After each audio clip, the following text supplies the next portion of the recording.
नमस्कार दोस्तों, मेरे YouTube चैनल में आप सभी का स्वागत है। आज मैं पर्यावरण से जुड़े सामान्य ज्ञान के 100 प्रश्न उत्तर लेकर आई हूँ, जो भारत में होने वाले सभी प्रतियोगी परीक्षाओं के लिए अति महत्वपूर्ण है। इसलिए वीडियो को अंत तक जरूर देखें। पहला प्रश्न है, उस प्रदेश का नाम बताइए जहाँ पर भारत में सबसे अधिक वन पाए जाते हैं। इसका उत्तर हो जाएगा मध्य प्रदेश। भारत में सबसे अधिक वन मध्य प्रदेश में पाए जाते हैं। अगला प्रश्न है, पर्यावरण अध्ययन को क्या कहा जाता है। इसका उत्तर हो जाएगा इकोलॉजी। पर्यावरण अध्ययन को इकोलॉजी कहा जाता है। अगला प्रश्न है, carbon dioxide, carbon monoxide, sulphur dioxide में कौन सा प्रदूषण होता है। इसका उत्तर हो जाएगा वायु प्रदूषण। अगला प्रश्न है, किस प्रदूषण को मापने के लिए बायोकेमिकल ऑक्सीजन डिमांड परीक्षा की जाती है। इसका उत्तर हो जाएगा जल प्रदूषण। अगला प्रश्न है, टाइगर मैन ऑफ इंडिया किसे कहा जाता है। इसका उत्तर हो जाएगा Kailash Sankhla. Tiger man of India Kailash Sankhla को कहा जाता है। अगला प्रश्न है, किस जगह पर राष्ट्रीय पर्यावरण अनुसंधान केंद्र स्थित है। इसका उत्तर हो जाएगा नागपुर, महाराष्ट्र। राष्ट्रीय पर्यावरण अनुसंधान केंद्र नागपुर, महाराष्ट्र में स्थित है। अगला प्रश्न है, वायुमंडल में ओजोन परत से हमारी रक्षा किन किरणों से होती है। इसका उत्तर हो जाएगा पराबैंगनी किरणों से। वायुमंडल ओजोन परत से हमारी रक्षा पराबैंगनी किरणों से करती है। अगला प्रश्न है, उस गैस का नाम बताइए जो सबसे ज़्यादा वायुमंडल में पाई जाती है। इसका उत्तर हो जाएगा नाइट्रोजन। अगला प्रश्न है, किस कारण की वजह से आकाश नीला दिखाई पड़ता है। इसका उत्तर हो जाएगा प्रकीर्णन के कारण। प्रकीर्णन के कारण आकाश नीला दिखाई पड़ता है। अगला प्रश्न है, विश्व पर्यावरण दिवस कब मनाया जाता है। इसका उत्तर हो जाएगा 5 जून। विश्व पर्यावरण दिवस 5 जून को मनाया जाता है। अगला प्रश्न है, पृथ्वी का तापमान ग्रीन हाउस के प्रभाव से बढ़ता है या घटता है। इसका उत्तर हो जाएगा बढ़ता है। अगला प्रश्न है, किस वृक्ष को पर्यावरण का दुश्मन कहा जाता है। इसका उत्तर हो जाएगा नीलगिरी। नीलगिरी के वृक्ष को पर्यावरण का दुश्मन कहा जाता है। अगला प्रश्न है, कितने प्रतिशत भूभाग पर राष्ट्रीय वन नीति के अनुसार वन होना अनिवार्य है। इसका उत्तर हो जाएगा 33% भूभाग पर। अगला प्रश्न है, ग्रीन पीस क्या होता है। इसका उत्तर हो जाएगा पर्यावरण योजना। अगला प्रश्न है, चिपको आंदोलन किस उद्देश्य के लिए बनाया गया था। इसका उत्तर हो जाएगा वनों की सुरक्षा के लिए। चिपको आंदोलन वनों की सुरक्षा के लिए बनाया गया था। अगला प्रश्न है, पर्यावरण विभाग की स्थापना भारत सरकार के द्वारा किस वर्ष की गई थी। इसका उत्तर हो जाएगा 1980 में। पर्यावरण विभाग की स्थापना भारत सरकार के द्वारा 1980 ईस्वी में की गई थी। अगला प्रश्न है, यूएनईपी का मुख्यालय किस जगह पर स्थित है। इसका उत्तर हो जाएगा नैरोबी में। यूएनईपी का मुख्यालय नैरोबी में स्थित है। अगला प्रश्न है, उस गैस का नाम बताइए जो फोटोकॉपी मशीन में उत्पादित होती है। इसका उत्तर हो जाएगा ओजोन। अगला प्रश्न है, उस पशु का नाम बताइए जिसे विश्व वन्य जीव कोष द्वारा प्रतीक के रूप में लिया गया है। इसका उत्तर हो जाएगा पांडा। विश्व वन्य जीव कोष द्वारा प्रतीक के रूप में पांडा को लिया गया है। अगला प्रश्न है, उस राज्य का नाम बताइए जिसे टाइगर राज्य के नाम से जाना जाता है। इसका उत्तर हो जाएगा मध्य प्रदेश। मध्य प्रदेश को टाइगर राज्य के नाम से जाना जाता है। अगला प्रश्न है, उस व्यक्ति का नाम बताइए जिसने वन महोत्सव का आरंभ किया था। इसका उत्तर हो जाएगा के.एम. मुंशी। अगला प्रश्न है, उस जगह का नाम बताइए जहां पर विश्व वन्य जीव संरक्षण कोष स्थित है। इसका उत्तर हो जाएगा स्विट्जरलैंड। अगला प्रश्न है, उस फल वृक्ष का नाम बताएं जो सबसे पहले प्राचीन काल से उगाया जाता है। इसका उत्तर हो जाएगा खजूर। अगला प्रश्न है, सफोकेशन क्या होता है। इसका उत्तर हो जाएगा ऑक्सीजन की कमी का जीवन पर प्रभाव। अगला प्रश्न है, उस गैस का नाम बताइए जो जलवायु परिवर्तन में सबसे अधिक महत्वपूर्ण भूमिका निभाती है। इसका उत्तर हो जाएगा ग्रीन हाउस गैस। अगला प्रश्न है, उस गैस का नाम बताइए जो सबसे ज़्यादा ओजोन क्षयकारी मानी जाती है। इसका उत्तर हो जाएगा क्लोरोफ्लोरोकार्बन। अगला प्रश्न है, किन गैसों का संयुक्त रूप क्लोरोफ्लोरोकार्बन है।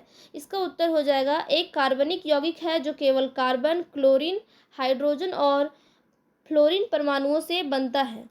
अगला प्रश्न है, क्लोरोफ्लोरोकार्बन का प्रयोग भूतल पर कहाँ किया जाता है। इसका उत्तर हो जाएगा रेफ्रिजरेटर प्रणोदक और विलायक के तौर पर व्यापक रूप में होता है। अगला प्रश्न है, प्रत्यक्ष परिणाम ग्रीन हाउस का प्रभाव क्या होगा? इसका उत्तर है ग्लेशियर पिघलने लगेगा। ग्रीन हाउस प्रभाव ग्लेशियर पिघलने लगेंगे। सत्यानाश। अगला प्रश्न है, वृक्षों का आदमी भारत में किसे कहा जाता है? इसका उत्तर हो जाएगा सुंदरलाल बहुगुणा को। वृक्षों का आदमी सुंदरलाल बहुगुणा को कहा जाता है। अगला प्रश्न है, किस स्थान पर सबसे अधिक जैव विविधता पाई जाती है? इसका उत्तर हो जाएगा उष्णकटिबंधीय वर्षा वन में। अगला प्रश्न है, उस जगह का नाम बताइए जहाँ पर बायोटेक्नोलॉजी पार्क स्थित है। इसका उत्तर हो जाएगा लखनऊ। लखनऊ में बायोटेक्नोलॉजी पार्क स्थित है। अगला प्रश्न है, किस दिन मनाया जाता है पृथ्वी दिवस? इसका उत्तर हो जाएगा 22 अप्रैल। पृथ्वी दिवस 22 अप्रैल को मनाया जाता है। अगला प्रश्न है, भविष्य का ईंधन किसे कहा जाता है? इसका उत्तर हो जाएगा हाइड्रोजन। भविष्य का ईंधन हाइड्रोजन को कहा जाता है। अगला प्रश्न है, पर्यावरण का रक्षा कवच किसे कहा जाता है? इसका उत्तर हो जाएगा ओजोन परत। ओजोन परत को पर्यावरण का रक्षा कवच कहा जाता है। अगला प्रश्न है, रेड डाटा बुक किससे संबंधित है? इसका उत्तर हो जाएगा विलुप्त के संकट से ग्रस्त जीवों से। विलुप्त संकट जीवों के ग्रस्त जीवों से। अगला प्रश्न है, सबसे प्रदूषित नगर विश्व का कौन सा है? इसका उत्तर हो जाएगा मैक्सिको सिटी। अगला प्रश्न है, उस जगह का नाम बताइए जहां पर environment education for kids USA स्थित है। इसका उत्तर हो जाएगा विस्कोसिन। अगला प्रश्न है, सीएनजी का पूरा नाम बताइए। इसका उत्तर हो जाएगा संपीड़ित प्राकृतिक गैस। सीएनजी का पूरा नाम है संपीड़ित प्राकृतिक गैस। अगला प्रश्न है, ध्वनि प्रदूषण कितने डेसिबल से माना जाता है? इसका उत्तर हो जाएगा 65 डेसिबल। ध्वनि प्रदूषण 65 डेसिबल से माना जाता है। अगला प्रश्न है, कौन सा परीक्षण किया जाता है जल प्रदूषण को मापने के लिए? इसका उत्तर हो जाएगा बायोकेमिकल ऑक्सीजन डिमांड। अगला प्रश्न है, ताजमहल के क्षरण होने और इसके पीले पड़ने का मुख्य कारण बताइए। इसका उत्तर हो जाएगा अम्लीय वर्षा। अम्लीय वर्षा के कारण ताजमहल का क्षरण और उसका रंग पीला हो रहा है। अगला प्रश्न है, मानव निर्मित द्वारा उपग्रह कहाँ पर स्थापित किया गया है? इसका उत्तर हो जाएगा ब्रह्म वायुमंडल में। अगला प्रश्न है, उस जगह का नाम बताइए जहाँ पर देश का पारिस्थितिकी अनुसंधान एवं प्रशिक्षण केंद्र स्थित है। इसका उत्तर हो जाएगा बेंगलोर, कर्नाटक। अगला प्रश्न है, उस जगह का नाम बताइए जहाँ पर भारत का पर्यावरण शिक्षा केंद्र स्थित है। इसका उत्तर हो जाएगा अहमदाबाद, गुजरात। अगला प्रश्न है, उस जगह का नाम बताइए जहाँ पर इंदिरा गांधी वानिकी अकादमी स्थित है। इसका उत्तर हो जाएगा देहरादून। अगला प्रश्न है, विश्व वानिकी दिवस कब मनाया जाता है? इसका उत्तर हो जाएगा 21 मार्च। अगला प्रश्न है, भारतीय वन सर्वेक्षण का मुख्यालय कहाँ स्थित है? इसका उत्तर हो जाएगा देहरादून। भारतीय वन सर्वेक्षण का मुख्यालय देहरादून में स्थित है। अगला प्रश्न है, भारतीय वन प्रबंधन संस्थान कहाँ स्थित है? इसका उत्तर हो जाएगा भोपाल। भारतीय वन प्रबंधन संस्थान भोपाल में स्थित है। अगला प्रश्न है, भारत का कौन सा स्थान है पर्यावरण संरक्षण की दृष्टि से विश्व में? इसका उत्तर हो जाएगा 101वां। विश्व में पर्यावरण संरक्षण की दृष्टि से भारत का 101वां स्थान है। अगला प्रश्न है, भारत की कुल भूमि का कितना हिस्सा पर्यावरण समस्या के कारण बेकार पड़ा हुआ है? इसका उत्तर हो जाएगा लगभग 1/3। अगला प्रश्न है, प्राकृतिक संसाधनों को कितने वर्गों में बांटा जा सकता है? इसका उत्तर हो जाएगा जल संसाधन, वन संसाधन, भूमि संसाधन, ऊर्जा संसाधन, खनिज संसाधन और खाद्य संसाधन में बांटा जा सकता है। अगला प्रश्न है, उस स्थान का नाम बताइए जिसने सबसे पहले अपने संविधान में पर्यावरण संरक्षण एवं संवर्धन विषय को स्थान दिया। इसका उत्तर हो जाएगा भारत। भारत देश ने सबसे पहले अपने संविधान में पर्यावरण संरक्षण एवं संवर्धन विषय को स्थान दिया। अगला प्रश्न है, प्रथम पृथ्वी सम्मेलन कहाँ पर हुआ था? इसका उत्तर हो जाएगा प्रथम पृथ्वी सम्मेलन रियो डी जेनेरियो में 3 से 14 जून 1992 में हुआ था। अगला प्रश्न है, पर्यावरण संरक्षण की शुरुआत किस ईस्वी में हुई थी? इसका उत्तर हो जाएगा 1948। पर्यावरण संरक्षण की शुरुआत 1948 ईस्वी में हुई थी। अगला प्रश्न है, उस जगह का नाम बताइए जहां पर अंतर्राष्ट्रीय पर्यावरण सूचना केंद्र स्थित है।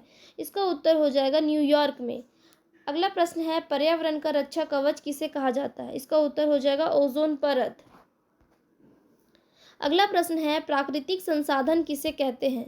इसका उत्तर हो जाएगा, जो संसाधन हमें सीधे तौर पर प्रकृति से मिलते हैं उन्हें प्राकृतिक संसाधन कहते हैं। अगला प्रश्न है, यूएनईपी क्या है? इसका उत्तर हो जाएगा, संयुक्त राष्ट्र पर्यावरण कार्यक्रम, यूनाइटेड नेशनल एनवायरनमेंट प्रोग्राम। अगला प्रश्न है, संयुक्त राष्ट्र पर्यावरण कार्यक्रम का मुख्यालय किस जगह पर स्थित है? इसका उत्तर हो जाएगा नैरोबी में। संयुक्त राष्ट्र पर्यावरण कार्यक्रम का मुख्यालय नैरोबी में स्थित है। अगला प्रश्न है, उन देशों का नाम बताइए जो क्योटो प्रोटोकॉल को नहीं मानते हैं। इसका उत्तर हो जाएगा अमेरिका और ऑस्ट्रेलिया। क्योटो प्रोटोकॉल को नहीं मानने वाले देश है अमेरिका और ऑस्ट्रेलिया। अगला प्रश्न है, पृथ्वी के 4 परिमंडल का नाम बताएं। इसका उत्तर हो जाएगा स्थल मंडल, वायुमंडल, जल मंडल और जैव मंडल। अगला प्रश्न है, उस व्यक्ति का नाम बताइए जिसने ग्रीन जल के नाम से जाना जाता है। इसका उत्तर हो जाएगा जस्टिस कुलदीप सिंह। ग्रीन जज के नाम से जस्टिस कुलदीप सिंह को जाना जाता है। अगला प्रश्न है, पारिस्थितिकी विज्ञान क्या है? इसका उत्तर हो जाएगा जीव विज्ञान व भूगोल की एक शाखा है जिसमें जीव समुदायों का उसके वातावरण के साथ पारस्परिक संबंधों का अध्ययन करते हैं। अगला प्रश्न है, पहला विश्व पर्यावरण सम्मेलन कहाँ हुआ था? इसका उत्तर हो जाएगा स्वीडन में। अगला प्रश्न है, उस व्यक्ति का नाम बताएं जिसने विद्यालय और अन्य शिक्षा संस्थान में पर्यावरण शिक्षा का प्रावधान कराया। इसका उत्तर हो जाएगा श्री MC मेहता। अगला प्रश्न है, किस जगह पर पर्यावरण अध्ययन केंद्र स्थित है? इसका उत्तर हो जाएगा चेन्नई में। पर्यावरण अध्ययन केंद्र चेन्नई में स्थित है। अगला प्रश्न है, किस तरह की भारत की जलवायु है? इसका उत्तर हो जाएगा उष्णकटिबंधीय। भारत की जलवायु है उष्णकटिबंधीय। अगला प्रश्न है, पृथ्वी के ताप को कौन बनाए रखता है? इसका उत्तर हो जाएगा CO2 एवं जल वाष्प। पृथ्वी के ताप को CO2 एवं जल वाष्प बनाए रखता है।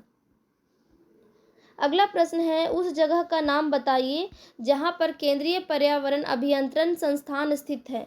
इसका उत्तर हो जाएगा नागपुर। अगला प्रश्न है, सबसे ज़्यादा लवणता किस झील की है? इसका उत्तर हो जाएगा वॉन झील जो कि तुर्की में स्थित है 330%। अगला प्रश्न है, ग्रेनाइट और बेसाल्ट क्या है? इसका उत्तर हो जाएगा आग्नेय चट्टान। ग्रेनाइट और बेसाल्ट आग्नेय चट्टान है। अगला प्रश्न है, जल वाष्प की मात्रा वायुमंडल में कितनी होती है? इसका उत्तर हो जाएगा 0 से 4%। जल वाष्प की मात्रा वायुमंडल में 0 से 4% है। अगला प्रश्न है, सबसे अधिक वर्षा भारत में कहाँ होती है? इसका उत्तर हो जाएगा मासिनराम, मेघालय।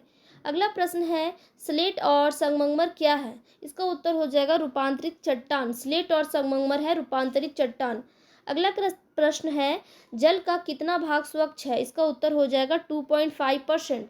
जल का 2.5% भाग स्वच्छ है। अगला प्रश्न है, ओजोन परत के मापने की इकाई को क्या कहते हैं? इसका उत्तर हो जाएगा डोप्सन।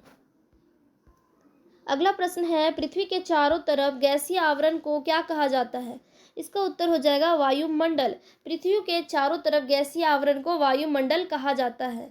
अगला प्रश्न है, SI मात्रक वायुमंडल दाब कितना होता है? इसका उत्तर हो जाएगा 1 बार। अगला प्रश्न है, ग्रीन हाउस गैस कौन सी होती है? इसका उत्तर हो जाएगा CO2, NO2, CH4 और CFC। Carbon dioxide, carbon monoxide, methane और क्लोरोफ्लोरोकार्बन। अगला प्रश्न है, वायुमंडल की सबसे निचली परत का नाम क्या है? इसका उत्तर हो जाएगा क्षोभ मंडल। वायुमंडल की सबसे निचली परत है क्षोभ मंडल। अगला प्रश्न है, समुद्री जल में क्या पाया जाता है? इसका उत्तर हो जाएगा सोडियम क्लोराइड। समुद्री जल में सोडियम क्लोराइड पाया जाता है। अगला प्रश्न है, महासागरों की औसत गहराई कितनी होगी? इसका उत्तर हो जाएगा 4000 मीटर। महासागरों की औसत गहराई 4000 मीटर है। अगला प्रश्न है, उस व्यक्ति का नाम बताएं जिसने सबसे पहले भारत के मानसून का वर्णन किया था। इसका उत्तर हो जाएगा अल मसूदी, अरब विद्वान। अगला प्रश्न है, पछुआ हवा को क्या कहा जाता है? इसका उत्तर हो जाएगा गरजता चालीसा। पछुआ हवा को गरजता चालीसा कहा जाता है। अगला प्रश्न है, न्यूनतम वर्षा कहाँ होती है? इसका उत्तर हो जाएगा ध्रुवीय क्षेत्रों में। न्यूनतम वर्षा ध्रुवीय क्षेत्रों में होती है। अगला प्रश्न है, सूक्ष्म जीवों के अवशेष कहाँ पाए जाते हैं? इसका उत्तर हो जाएगा अवसादी चट्टानों में। सूक्ष्म जीवों के अवशेष अवसादी चट्टानों में पाए जाते हैं। अगला प्रश्न है, जीवमंडल और वातावरण के बीच के संबंध को क्या कहा जाता है? इसका उत्तर हो जाएगा पारिस्थितिकी। जीवमंडल और वातावरण के बीच के संबंध को पारिस्थितिकी कहा जाता है। अगला प्रश्न है, पछुआ हवा किस वजह से चलती है? इसका उत्तर हो जाएगा चक्रवाती वर्षा के कारण। पछुआ हवा चक्रवाती हवा के कारण चलती है। अगला प्रश्न है, उस जगह का नाम बताइए जहां पर जाड़े के दिनों में वर्षा होती है। इसका उत्तर हो जाएगा तमिलनाडु के तटों पर। जाड़ों में वर्षा तमिलनाडु के तटों पर होती है। अगला प्रश्न है, भू उत्तर मंडल के कितने प्रतिशत भाग पर जल है? इसका उत्तर हो जाएगा 71% भाग पर। भू उत्तर मंडल के 71% भाग पर जल है। अगला प्रश्न है, उस गैस का नाम बताइए जो ओजोन परत को नष्ट करती है। इसका उत्तर हो जाएगा CFC, क्लोरोफ्लोरोकार्बन। क्लोरोफ्लोरोकार्बन ओजोन परत को नष्ट करती है। अगला प्रश्न है, वायुमंडल की सबसे ऊपरी परत को क्या कहा जाता है? इसका उत्तर हो जाएगा बहिमंडल। वायुमंडल की सबसे ऊपरी परत को बहिमंडल कहा जाता है। अगला प्रश्न है, वायुमंडल में विद्यमान अक्रिय गैस का नाम बताइए। इसका उत्तर हो जाएगा आर्गन गैस। वायुमंडल में विद्यमान अक्रिय गैस है आर्गन गैस। अगला प्रश्न है, उस व्यक्ति का नाम बताएं जिसने ग्रीन हाउस गैस की संकल्पना की थी। इसका उत्तर हो जाएगा जोसेफ फ्रारियर। अगला प्रश्न है, वायुमंडलीय दाब को किस यंत्र के द्वारा मापा जाता है? इसका उत्तर हो जाएगा बैरोमीटर। वायुमंडलीय दाब को बैरोमीटर के द्वारा मापा जाता है।